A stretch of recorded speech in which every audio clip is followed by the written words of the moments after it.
You have to say it. Okay, it's okay, no problem. Whenever that you later on when you have a problem, you have to say in the microphone. Because whenever that I switch on the slide here, the message is on behind the screen and I couldn't read it. But anyway, don't worry about the attendance. I will never make any report to the faculty unless the faculty check themselves.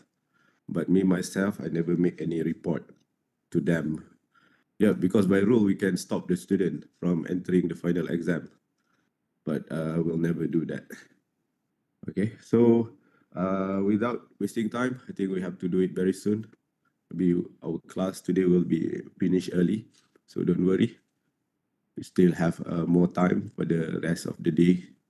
So I think we stop somewhere here. Okay, remind me if I skip some of the slide. If not, then I will start from here. You want to say something, you just use microphone. Don't, if you use message, if you are unfortunate, I might be not read your messages. So better use microphone. Okay. Let me change to swap presentation. Okay. So again, Assalamualaikum warahmatullahi wabarakatuh and good morning. Selamat Hari Raya. Sorry, we still have to continue our lesson because you know that we have a two-part. We have a first part for mechanical and then electrical will be start soon after the mid-semester break. So if I delay the class, I don't want to disturb Dr. Rashida or session because she will start immediately after the mid-semester break. Okay. Other than we'll have soon a quiz for this chapter. So okay, so that's why you have to be with me in this lecture for chapter 1. Otherwise, you have to read yourself. Okay, you have to look or learn yourself from the slide. And unfortunately, most of my slide is only contains images and visual. So I explain, and then if you attending my lecture, then maybe you can take notes. Otherwise, it's just that you have to memorize whatever that I say in the lecture. Okay, so last time we stopped somewhere in the type of air conditioning system. Okay, now we reach into a system called chiller. Okay, so chiller basically also a type of aircon, Okay, but the difference is it will provide a very cool temperature, much cooler than the aircon that we have currently. So in the house or in the office, normally we have temperature around 20, what else, 20, 25, 24, or the lowest maybe can go up to 17. But for chiller, it will go beyond that, okay? I always inform the student, let's imagine this chiller is like a refrigerator or freezer as big as a building. Okay, as big as a building. Okay, so it will looks like a giant freezer. And because of high cooling load, okay, because of the load or the burden to reduce the temperature, not only big in terms of the size or the volume, but also from going into a very low temperature. So the delta T, the change of temperature, will be very high. Then the load also will be very high. So And because of that, it need a cooling tower. If you remember that last time we have a fan, okay, our basic air conditioning thermodynamic cycle, we use fan to reduce to extract or to release the heat to the ambient. But this time the fan is no longer sufficient. It's not enough. We need something even more than that. More than that. So we have to either we have to soak, kita kena rendam, we have to soak the condenser in the water. Okay, so normally we can see this in a big building. So we have to soak this condenser in a pool of liquid or water, or a mixture of water and alcohol. That's what we call here water glycol. Okay, so that is here, this water glycol here.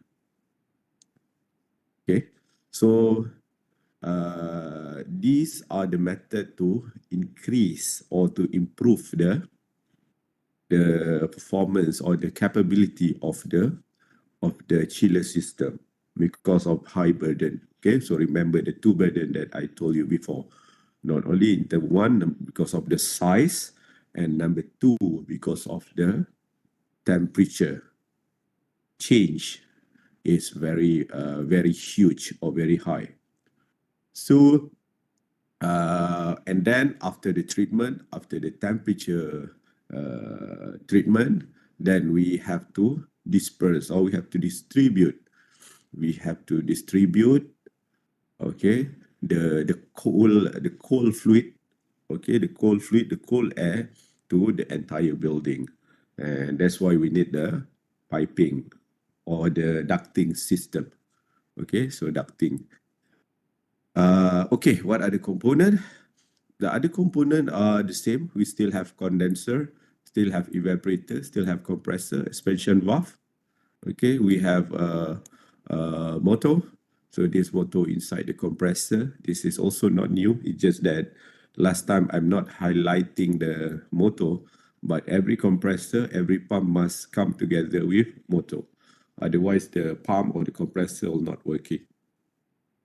Because motor is a component that convert the electrical energy into mechanical energy. Okay, so whatever that we have, for example, like EV car, we have the EV car. So we have the battery as the electrical power provider. We have the electric motor, and the electric motor convert it into a rotating wheel, rotating tires. Then we have a mechanical energy that accelerate the EV car. And the same goes here with the motor and the compressor. So the only difference is this one here. These are the difference that I mean in here. Okay, so we have more or less like a pool, a pool. Okay, a pool that we have to soak the condenser, and because of the condenser in the cooling agent. Cooling agent is this one here. Okay, so the performance or the ability of the condenser to release heat will be higher than the previous system with the fan. Okay, so what is the advantage? It's a larger cooling capacity. So the performance or the ability of the system to reduce the temperature will be better. Okay, precision control, and then flexible. You can easily change into some other mode or some other cooling capacity, and then it's a centralized system. Centralized system. What means centralized system? If let's say you have many building here, okay, small building, tall building, so we can have a small room, okay, of a chiller. Okay, small room of chiller, and then we have a ducting to distribute the treated air, the chill air to every building. So that's why we call centralized system. Yeah. So this also the same as the central air conditioning system. we need this piping system called duct. Okay, DUCT. Okay, so this ducting system is the one that release the cool air to the entire building, to the entire infrastructure. Okay, so if you have any question, please stop me, or you have to say that in your microphone. Okay, because I will not read the messages. It's somewhere else in the other screen. So, what are the advantages? Disadvantage number one is the price. Okay, it's more expensive because here we involve a big machine, a big size machine, and then a complex system, of course, because now we have a ducting, and ducting also should come together with a sensor, because with a proper sensor, then we know the demand and supply. Okay, the demand and supply is only depend on the sensor. Otherwise, the chiller have no idea about the request or the demand from every single room in the building. So it comes with many sensor and also the supply system with ducting. And then space requirement, of course, is a very big, and then we need a big space to store or to keep all these component in the specific building or room, and then also high maintenance. Okay, especially the ductings and then all these big component also require regular maintenance. Okay, question. Okay, so this is the central air conditioning system. Okay, so this normally we have this type of system in the old hospital or the previous facility of office. So we have the central air conditioning system. So the meanings of this central air conditioning system is the treatment happen in a specific place. Okay, so if you look into this photo, we can see that the treatment happen somewhere here. Okay, outside of the building or in a specific storage room, and then they supply. Okay, the system supply. This is a blue line here.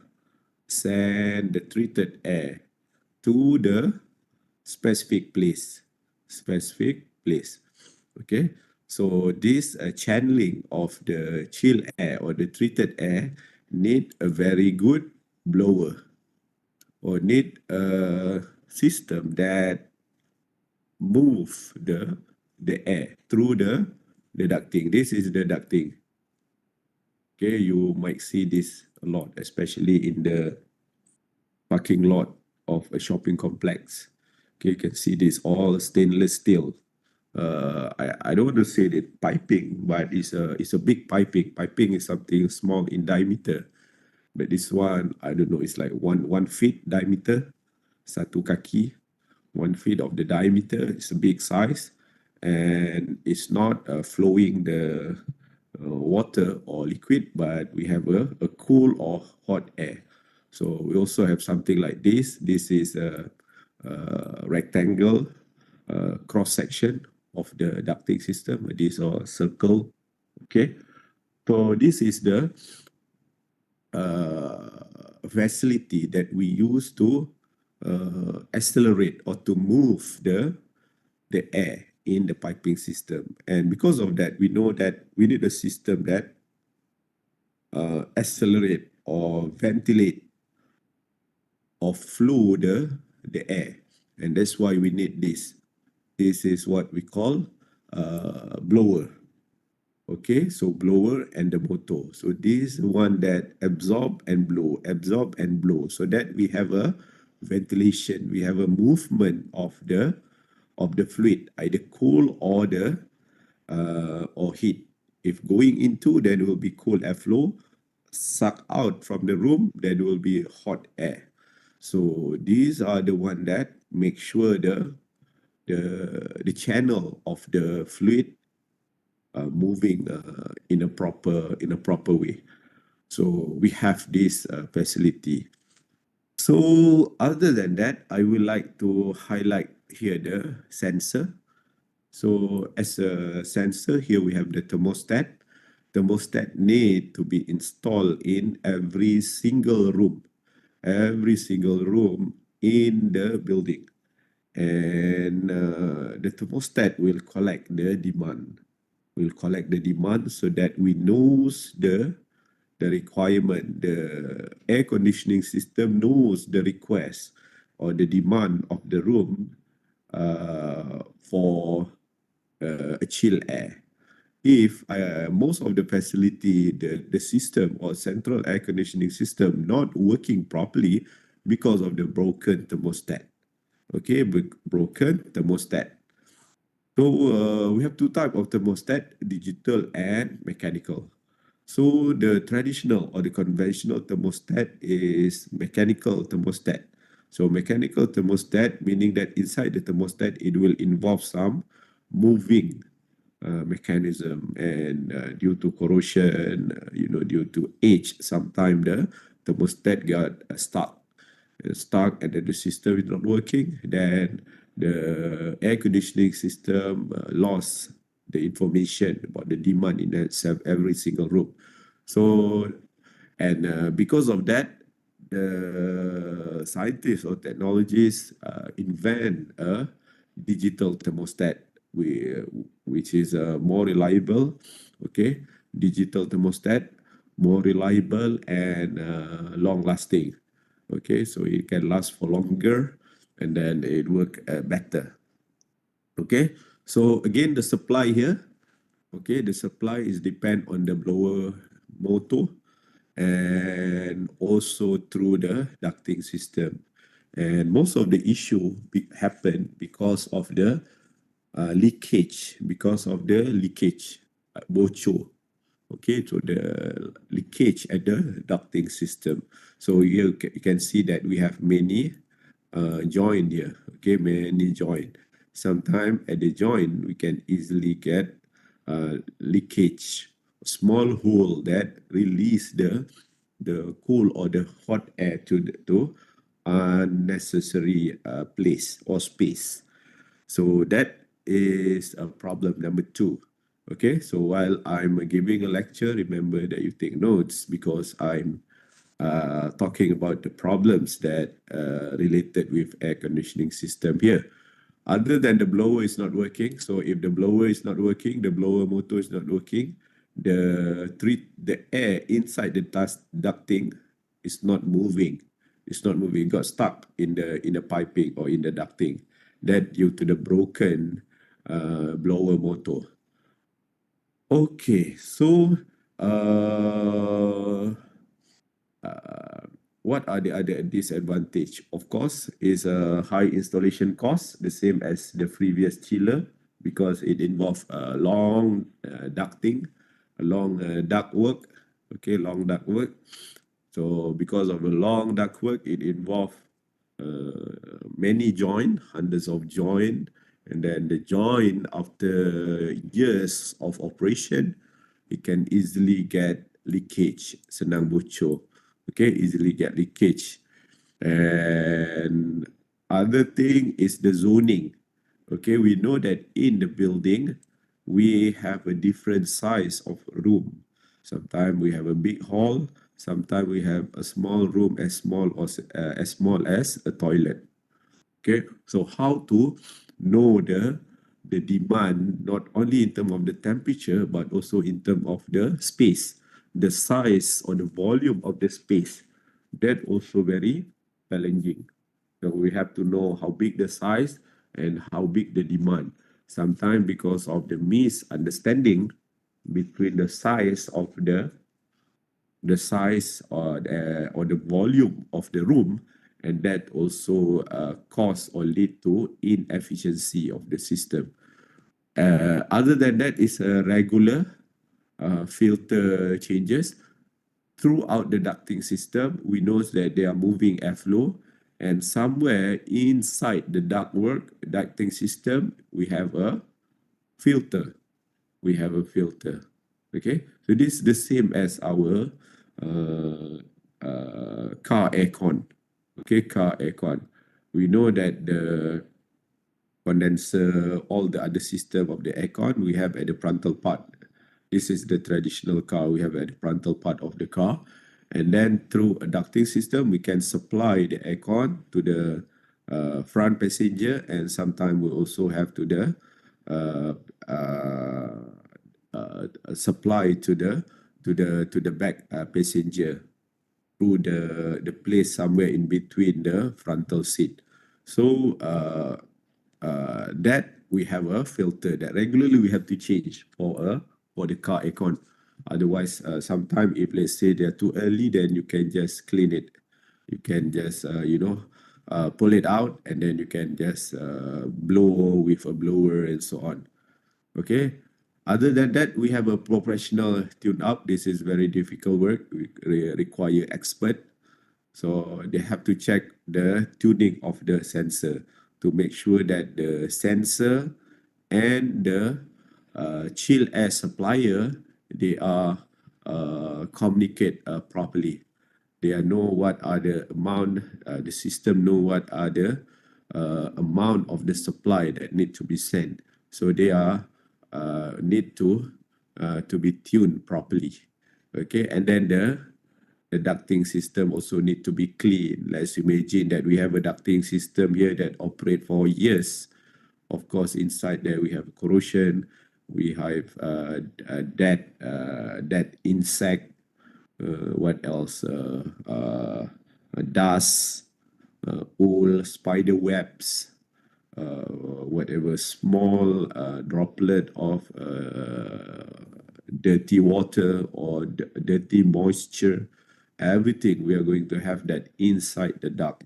So that require a proper cleaning, which is very difficult. Let's imagine that this already hanging on the ceiling, and then it is there and it's at a very elevated space. Okay, installed at the ceiling at the elevated space and difficult to reach. So that's the challenging and the problem with this central air conditioning system. Okay. Okay, so this is the other information that you have to know. Nowadays, we can easily go into an electrical shop, and whenever that we want to buy air conditioning system, some of the seller might offer inverter. Okay, inverter aircon, some with the traditional, conventional, non-inverter. So what this inverter and non-inverter mean? Okay, so you know that we have four compulsory component in the aircon. We have evaporator, we have compressor, and condenser, and the last one expansion valve. So let's go specifically into the second component, which is a compressor. Okay, compressor. For non-inverter, the compressor is fixed speed. Okay, and remember again, inside the compressor, as I mentioned in the previous slide, we have the electric motor. Okay, this is electric motor. So the electric motor inside the compressor. In here, we have a fixed electric motor, a fixed rotating speed. Okay, the electric motor will rotate. It's like the electric motor of the toys, the car toys. Okay, so we can see that how the toys rotate the wheel. So it has a fixed speed. For inverter, we have a variable speed. Okay, we have a variable speed. This is more like on and off, either on at a specific speed, okay, or off. Okay, if you have the inverter, it will either from a value that bigger than zero all the way to lower than the maximum capability. okay, less than max. So it has a variation, depend on the cooling load. So it's either on and off this inverter. Or this compressor, it can be slowed down, it can speed up, slow down, and speed up. So when the temperature rise again, the compressor on. When and it will go up to the certain temperature level, is switch off. Okay. And then after a long time, and the temperature start increasing again, then the compressor switch on again. It's on and off the whole time. Okay. But for inverter, there is no off. If let's say the temperature reach a desired temperature, then the compressor will slow down, not off, totally off. It will slow down, and then when the temperature again, it will accelerate again, slow down, accelerate, slow down, accelerate. That is the inverter type of air conditioning system. Okay, so on and off procedure in the non-inverter aircon, that is very costly in energy. Okay, so this is why if we have a lighting system, if we keep switch on and off, that will be very demanding. Okay, I this is a general knowledge, not something that important for you to remember. If you know, in electrical circuit, we have a capacitor, and capacitor is a temporary storage of the electrical energy. So it will store the electrical energy for, I don't know, 10 seconds or a few seconds. After that, it will disappear. If we switch on again, it will keep store. If we're not using, then it will release again.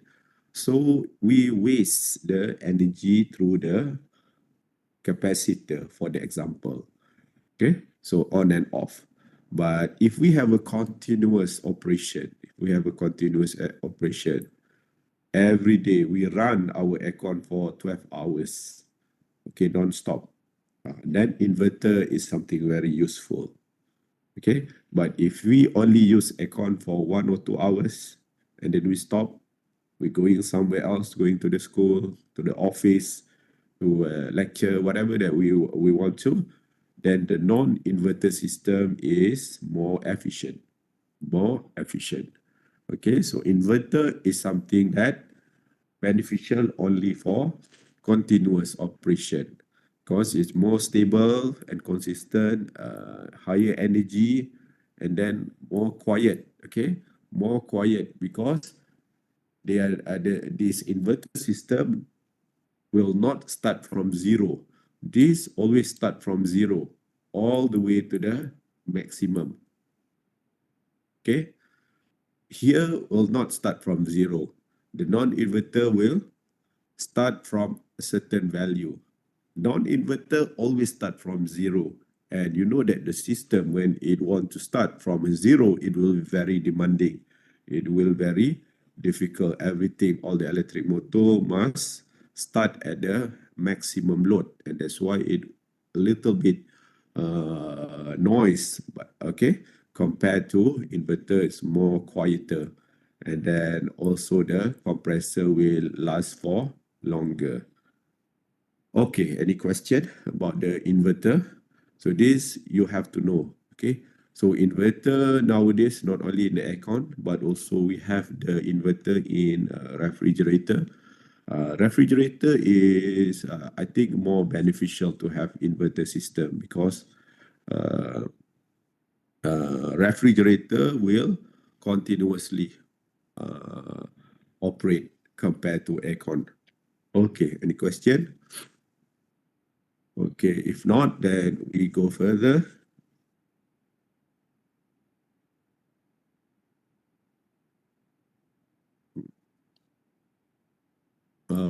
Let me clean this first. Erase only the slide.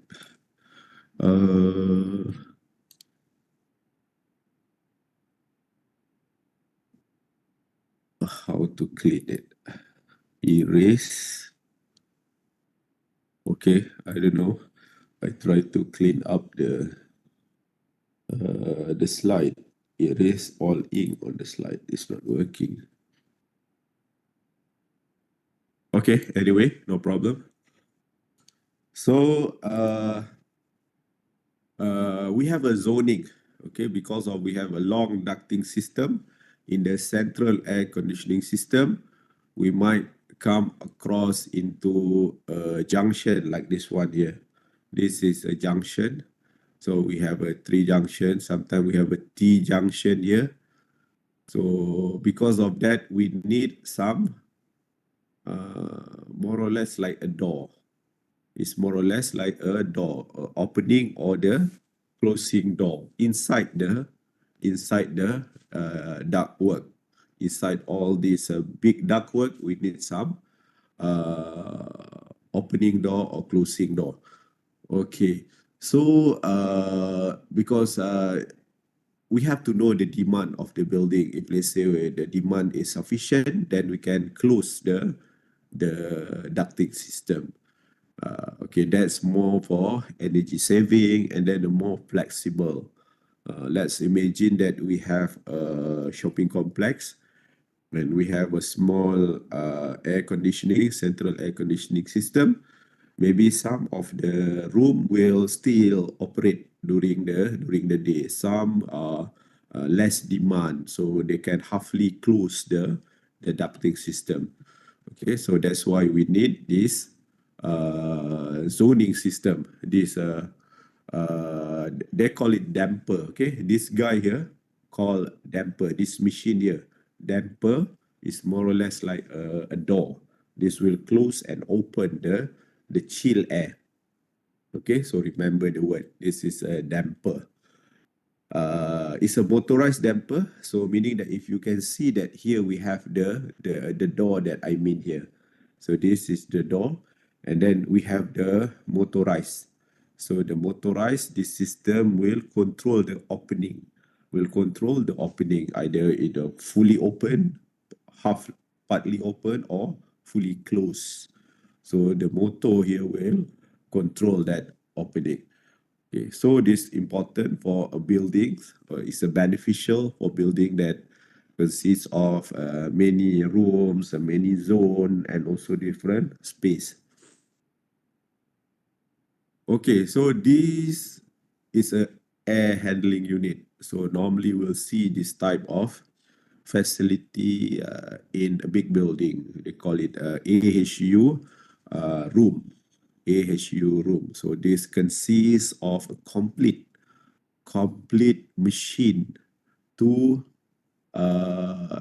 control or to regulate the air in the building, not only in terms of the temperature. So we have the temperature control, and then we also have the filter. So this is a temperature control. We have the filter. Some they also have the UV light to kill some of the unwanted bacteria. And then after that, again, we have a filter to fill out the dead bacteria. So here we kill the bacteria, and then again here we do the filtering of the dead bacteria. And then some of the UV light come with a hot temperature. Okay, UV light, if you go outside during the sunny season, okay, during the summertime, you might feel the UV light, and the UV light also come together with high temperature. And because of the high temperature, the air in the building will be very dry, And then that's why we need a steam to increase the humidity. If the airflow is too dry, then the skin will be also dry, and then we'll easily get pain. And that's why if you experience four-season country, some of the people they use Vaseline, they use some moisturizer, okay, moisturizer to keep their skin moist. Okay, so that's but in Malaysia, this type of moisturizer and Vaseline, they are not very useful because we have a tropical season, and the humidity and the environment also not very bad compared to a four-season country. And we hardly see people on the street that use Vaseline a lot compared to any four-season countries in the world. Okay, so any question about the type of the aircon? I think that's all about the air conditioning system, the type of air conditioning system.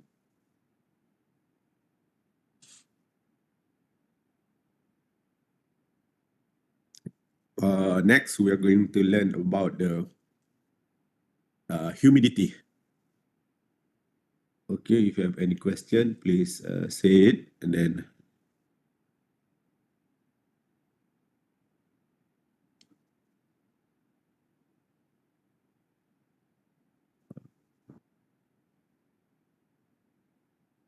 okay, if we have no question, we'll go. Next, humidity. What is humidity? So these are the typical issue or typical scenario that we have to understand, especially when we live in a tropical country like Malaysia, Thailand. If we go to Southern America, we have Brazil, okay, Brazil or whatever, Ecuador. And then if we go to Africa continent, we have, Congo.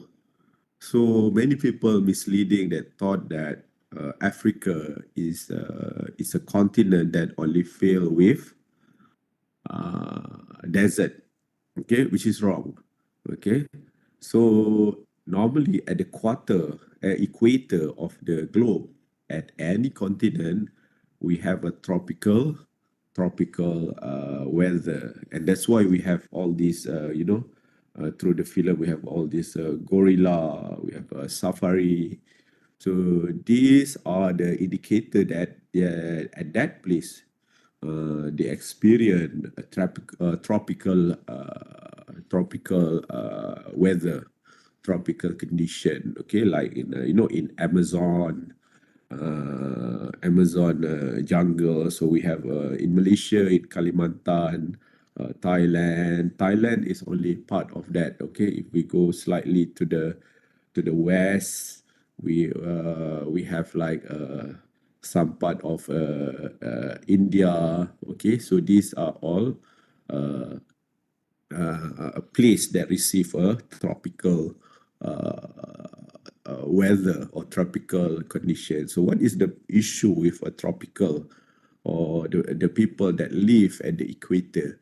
The issue that normally they have is humidity.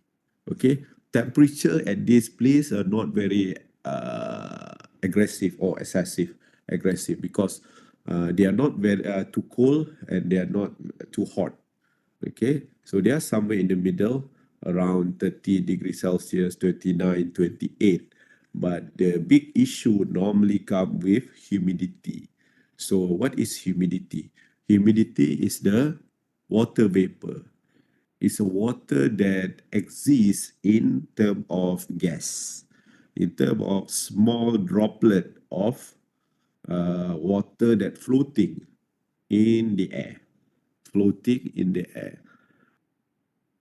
Okay, so when we have the very humid, okay, some of this humidity is invisible because they are, exist in a small droplet in the air, so they are not invisible until the intensity become very, very high. Okay, at the regular time or the typical time, they are mostly invisible until the intensity become higher and higher. And that's appear as a dew or fogging. In Malay, we call it kabus. Okay, especially in the early morning, because we have no sunshine, and then during the evening time we have raining or light raining, then this will create fogging or dew, or in Malay again we call it kabus. Okay, so what is the problem with humidity? Will easily make our body get sweat, senang berpeluh. And this sweating, some people are not comfortable because it can lead to, smell of the body. Sometimes you can, if you use makeup on your face, it can be easily melt down, and then that's some people found out that it's very, disgusting or uncomfortable for the people. So that is the description about the humidity and the importance of humidity, especially when we live at a place called a tropical weather or tropical countries. So the question here, how we measure humidity? How we measure humidity? Normally, when we look into the weather forecast, they only describe that in terms of percentage. If we have a 0%, we have a very dry air. If we have 100%, then we have a very wet, very wet humidity. So that is a typical, it run from 0 to 100. Okay. Uh, we have three ways to measure the humidity. Number one is absolute humidity. Okay, absolute humidity is just a simple measurement of the water content in the air. We take a volume of water content and then we measure the amount of air. This is a simple. I think if you remember last time in the during A level or whatever, form 4, form 5, we have the experiment that we take a certain amount of air and then we put it on fire and then we make the air dry and then we measure the weight again, and then from the difference of the air before and after the fire, we can approximate measure the content of the water. And then number two, we have a relative humidity. So relative humidity is the humidity that we measure is the same. Absolute humidity. Here we have the absolute humidity, the same as the humidity measurement number one. But this time we have to compare. Compare to the highest point of temperature. The highest point of temperature. Okay, the highest point of temperature throughout the year. So last number one is just the water content. Number two, water content compare or we divide it. We divide, kita bahagikan dengan the humidity whenever that we have the highest value of temperature. Okay, and then number two, when we have a word relative here, always remember when later on when you do some readings or study, when you found the word relative, is always related to comparison. The other example like BMI, BMI of the body, it will measure the height. Okay, the BMI require us to measure the height of the person, and then height always compare with the body weight. We divide with the body weight, then we get a BMI. So that also another example of relative measurement. Okay, so here we have the relative humidity. We measure the absolute humidity and then we compare or we divide with the humidity whenever that we have the highest temperature. Okay, specific humidity is humidity per unit mass. Okay, humidity per unit mass. We measure again the water content, but this time we compare it to the mass of the air. Compared to the mass of the air. So this specific humidity is basically like it's like an average. Okay, so the example like that in a village, let's say that we add on every single income of the villages, and then we divide with the number of the people in the village. Then we get a specific income. But this is a specific humidity that we have to divide the water content with the mass. So these are three methods to measure the humidity.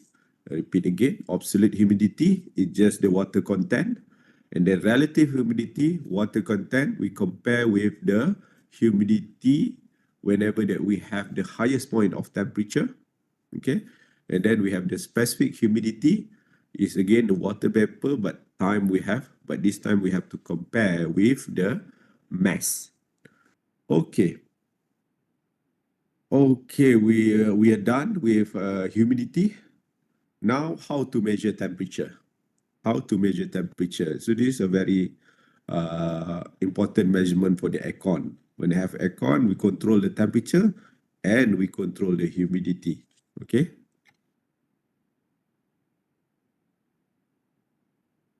Okay.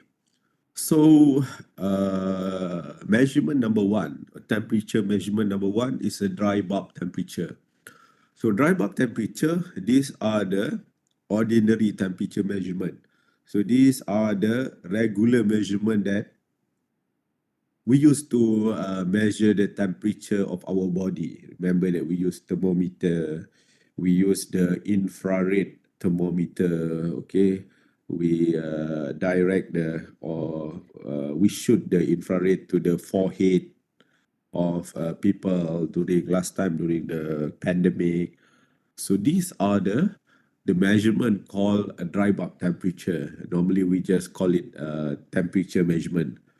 To be specific, technically correct, we call it a dry bulb temperature. But anyway, these are just a typical or the regular measurement of temperature. Okay, either use infrared, some use thermostat, some use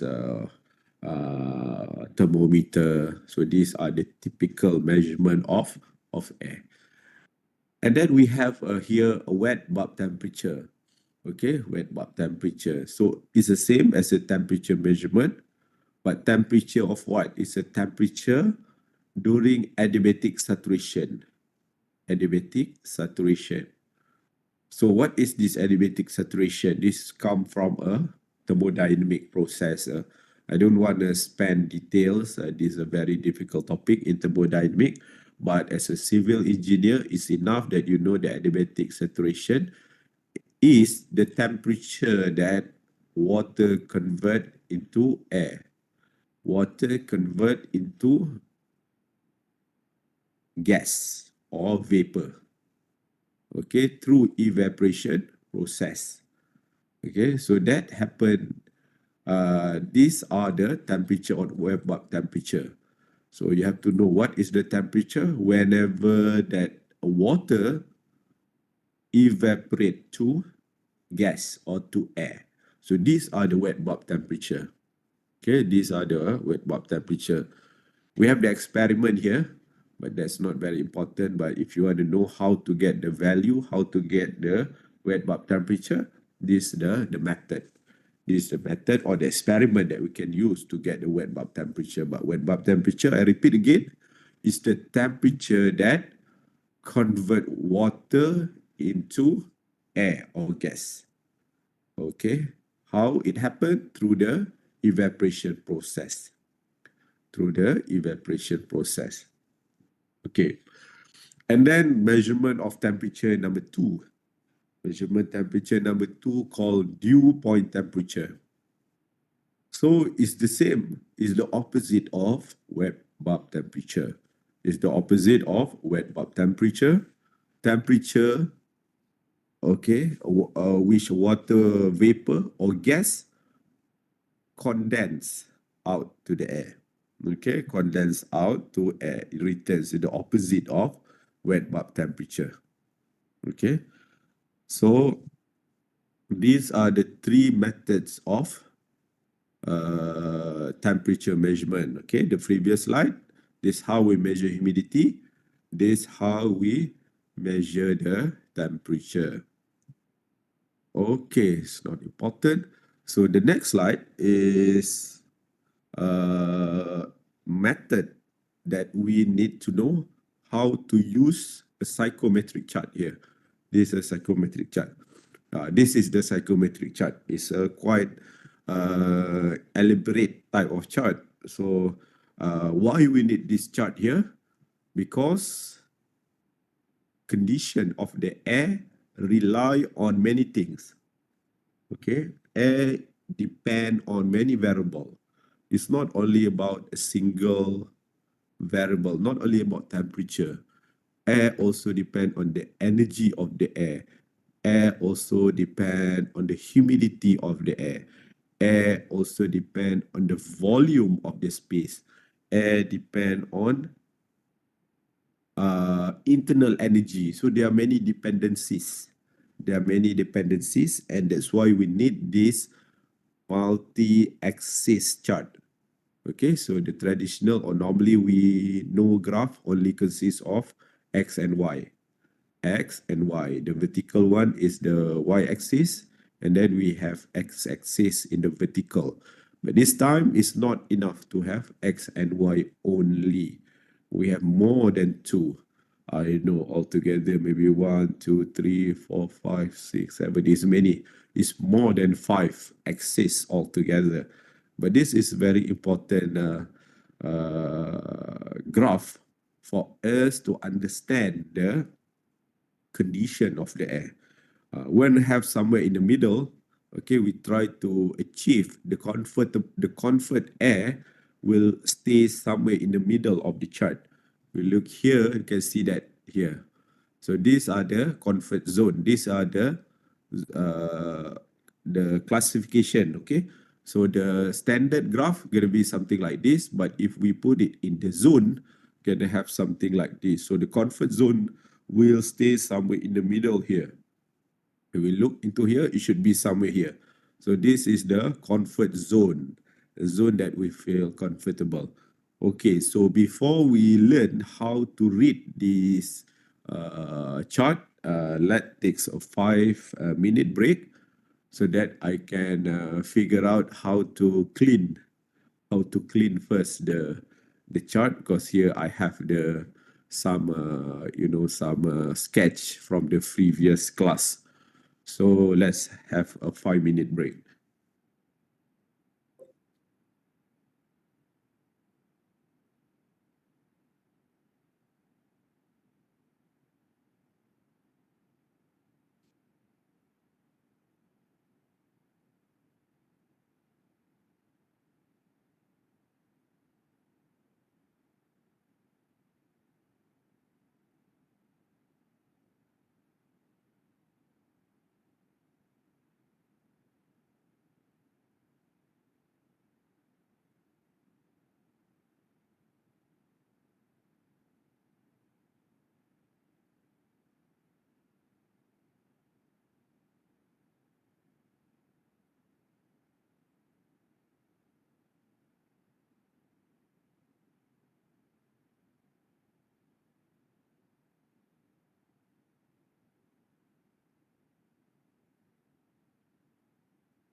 Okay, so let's start again. So for this slide, we are going to learn how to use a chart called psychometric chart. Okay, so this the psychometric chart. So this is the chart here that I made here. Okay, so this chart is very important to understand the condition of the air. Okay, so it's a multi-axis chart because air depend on many things, depend on uh, many type of temperature measurement. We have a many type of humidity, space, and the energy of the gas or of the air. So these are the exactly the type. The is another example. This is the example how if let's say this topic appear in the exam, so it will be presented like this. Okay, it will presented like this. So this is the example here. You can see the example provide the atmospheric pressure, dry bulb temperature 35 degrees Celsius, and dew point temperature 25 degrees Celsius. Okay, so the temperature that whenever that condensation and evaporation happen. Okay, so these are the three values given in the question, provided in the question, but we only use dry bulb temperature and dew point temperature. So 35 and 25. So these are the the two value that we will carry forward, will carry or we use in the psychometric chart, 35 degrees Celsius and 25 degrees Celsius. We are not going to use the atmospheric pressure to read the psychometric chart, okay? So now remember this 25 and 35 degrees Celsius of dry bulb temperature and dew point temperature. So this 35, so we have here, this the 35 degrees Celsius of dry bulb temperature. Okay, so this we carry forward. Okay, we get this information from the question. Okay, and then we have the dew point temperature also from the question. So these are the two value that we get this information from the given question. And then the next steps, you have to draw the dash line here. So this dash line you have to draw. If this type of question appear in the final exam, you have to submit your answer together with the psychometric chart. I would like to see the sketch here. I want to see the projection line. I want to have a look. It's not just you give the numbers, you give the answer. Okay, half of the mark will be deducted. I will cut half of the marks if you just submit the value. So you have to submit the psychometric chart, put it enclosed inside your answer books script. Okay, answer script, answer booklet. Send it together. So you staple or either you tie it with the thread. So we get this two projection line. When we have a two projection line, of course, we're going to have the meeting point. So this is a meeting point. Okay. After we have this meeting point, we can start reading on the axis. Reading on the axis as requested here. So these are the parameter that we have to determine, that we have to estimate. Okay, roughly estimate. I don't want the exact values. Sometimes it's very difficult, very subjective. Okay, especially that if you get the value within a certain range, it will be acceptable. But anyway, here these are the value that we can get. that we can obtain, that we can estimate from the psychometric chart after we get this meeting point from the two projection line, this the dash line here, dash line from the dry bulb temperature and dew point temperature. There we get this, okay? After we get this meeting line here, then we can start read the requested parameter here. Okay, let's start with number one, is a humidity ratio. Humidity ratio. So let's see where is the axis of the humidity ratio. Okay. At first, you might say that this psychometric chart looks very complex, very comprehensive. But if you know exactly where the axis is, then it will not be very difficult. Okay. So number one, remember that we have to get the value for humidity ratio. Okay, now let's see where is the axis of the humidity ratio. The axis of humidity ratio, normally we have the label here. Okay, we have somewhere here. So the vertical axis here are the humidity. I think you might read here. Okay, so this the label of the axis. Humidity ratio gram moisture per kilo dry air. Okay, so this is a unit and this the naming of the axis. Okay, so the value for the humidity ratio is this here. We have 2, 4, 6, 8, 10, 12, 14, 16, 18, and 20. So if we refer again to the meeting point here, we can see that the humidity ratio equal to 20 approximately. You don't have to be very precise because it depends on your method that we use to read the chart, but you can just simply approximate. Okay, but in general, I think with our very subjective eyes, we can say that this value equal to 20. Okay, so remember that the answer here is 20. Again, in engineering, a value means nothing without the unit. So please put the unit here. And even in the chart also come together with the unit. If you forgot the unit, then you can just refer back to the psychometric chart, can get the unit together with the value. Okay, so hopefully that you get the information or you understand how I read the humidity ratio. Okay, now we go to number two. Number two is relative humidity. So where is the axis of relative humidity? If you look around, then you might see that here we have the label called relative humidity. Okay, the axis is the curve here, curve that tilted to the left. So here we can see that the first initial reading of the relative humidity of the value of 10%. Okay, remember that we value the humidity with percentage.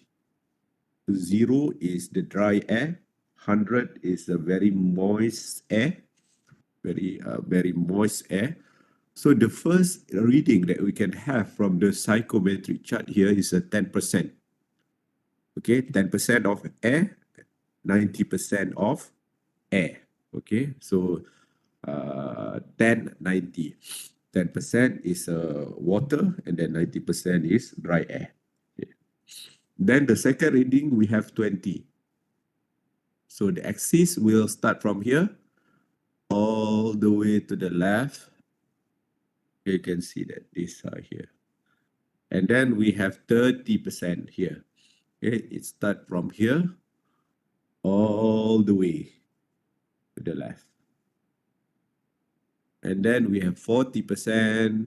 Okay, so this is 40%, 50%, Okay, we are close to the meeting point. We have 60%. Okay, 60% is somewhere here. We pass the meeting point. So meaning that this point here, somewhere in between 50 and 60%. Somewhere in between 50 and 60%. Okay, so if I make it easier, I will put a pen here. Okay, we are somewhere here and here. Okay, here is 50%. Here is 60%. And we are somewhere in between. So you can just approximate. It can be 56, 55, or 57, somewhere in the middle of 50 and 60, all acceptable. Okay, either 56, 57, 55, 54, within that range. All values are acceptable. Okay, so that is how we estimate the relative humidity. In here, I give 57 as the reading of the relative humidity. Then we go to wet bulb temperature. Wet bulb temperature is, where are the values? The wet bulb temperature is the tilted axis here. Okay, let me change the color of the fan. Okay. So the tilted. Okay, so we read to this axis here. So the axis is this axis here, 5, 10, 15, 20, 25, 30. So the reading for wet bulb temperature is somewhere here. Okay, it's somewhere there. So I repeat again. Okay, where is the axis of wet bulb temperature? Is the axis in here. These are the value. How we read it? We read in the tilting axis. Sengit sikit. These are the tilting axis. Okay, so we read it like that direction. So it should be somewhere here, the value. Okay, but it cover with this yellow box, but it is behind it. We have the axis. Okay, so we read like that one. Okay, and this value approximately called, I don't know, it's somewhere 27, 27.5, that acceptable. But here I put it 27.3, within that range, okay, approximately 27, because in between 25 and 30, in between 25 and 30. So these are the axes of the wet bulb temperature. So here the value that I get here is 27. Okay, then we go for enthalpy. What is enthalpy? I think this is something new for you as well. We have a long story, we have a long lecture in thermodynamics just to explain about enthalpy.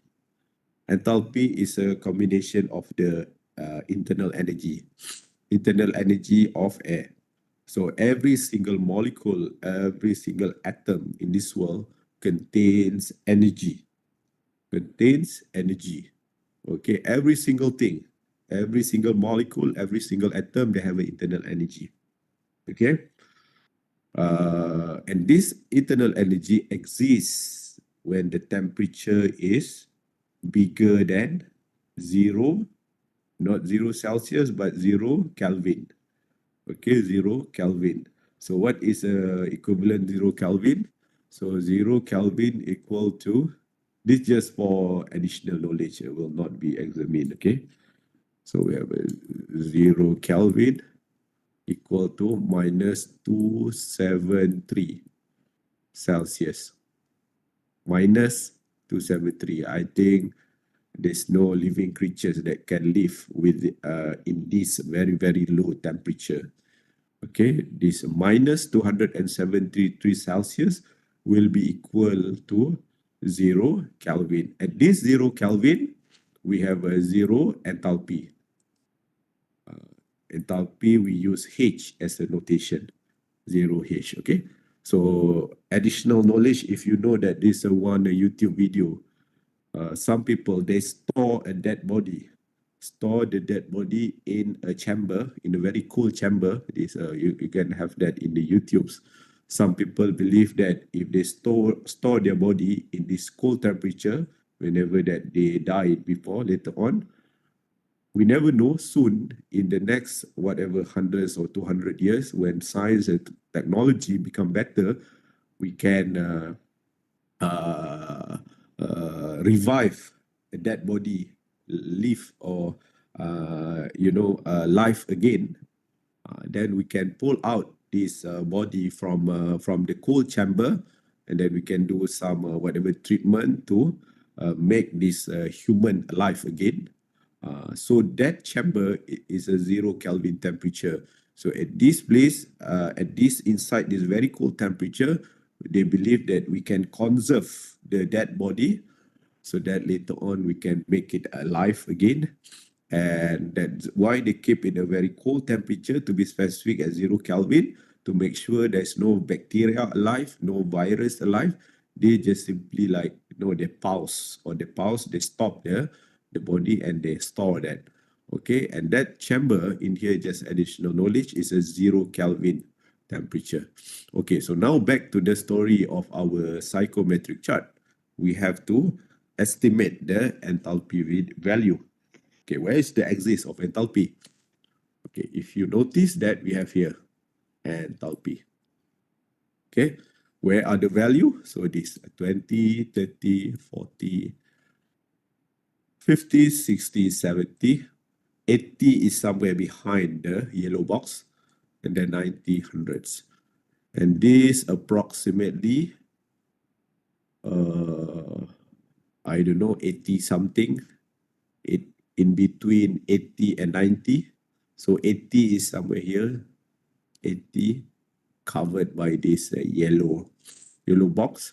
Can here somewhere in between 80 and 90. If you approximate, in here I give the value 80, 86 for the enthalpy. Okay, so this is the value for enthalpy. What is enthalpy? Enthalpy is the internal energy of the air. So air also have the energy. Okay, then we go to the final one. We have a specific volume. Specific volume. So where's the axis of the specific volume? Specific volume is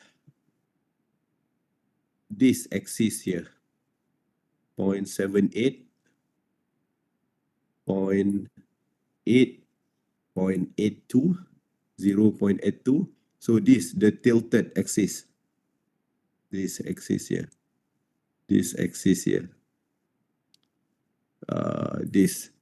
Okay, they skip the label.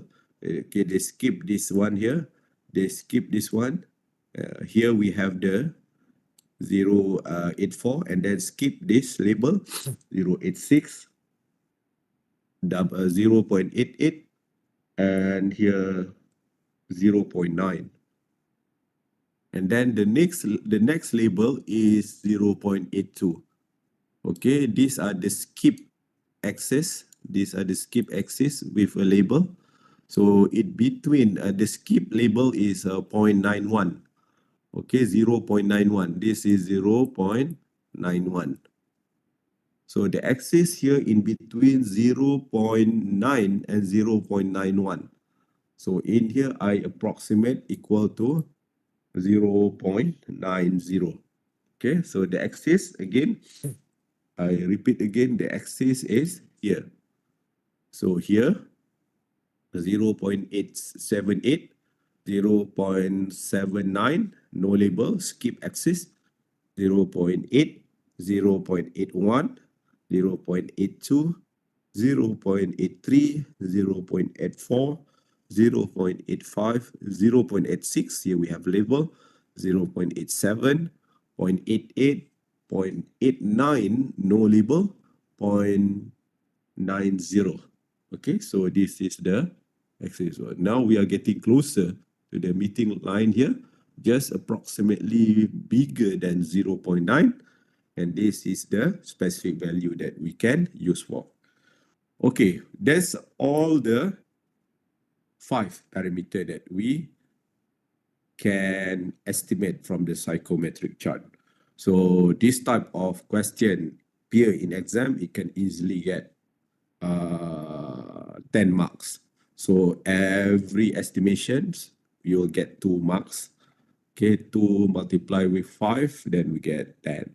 Okay, 10.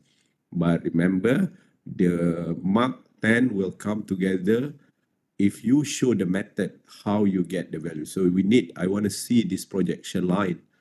You have to submit your psychometric chart and you have to draw this dash line, the projection line. And I want to see the meeting point. You mark the meeting point so that you show how you get or how you read values from other axes. So these are very important. Okay, so I think that's all for this week. I think now we are somewhere in the week 3. So week 4, we try to complete. Next week we try to complete chapter 1 on aircon and ventilation system for the first half of the class, and then the second half will move into a new chapter 2 on fire prevention system. Okay, any questions so far before we end our class? So please have a look and try to read. So if you have any question, you can ask me again during our physical face-to-face class. We'll begin next week. Okay, if not, then thank you very much and see you next week.